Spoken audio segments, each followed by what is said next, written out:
dad baxsada inaynu ugu yeedhanno dawlad dhisku waxaad mooddaa inaysan qabyadeenni weli wax badan ka tarayn ayna u baahnayd dad intaa ka mudakarsan inaynu u yeedhanno dawlad diskana ay ka qayb noqdaan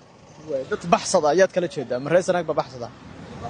reer Sanaag oo dhan maaha laakiin waxaa jira ninka la yiraahdo ninka hadda odayga ah ee madaxweyne ku-xigeenka loo doortay maaha nin aan is leeyahay wuu buuxin karayaa boosishinka aynu uga baahnayn ama deegaanada waxaa markhaati ka ah ceelbu ayaa lagu qabtay shir kuma aanu qabanin waa ku qaban kari waa daraadna wuu hadlayay isagoo la tuutaan xidhnahayoo Sanaag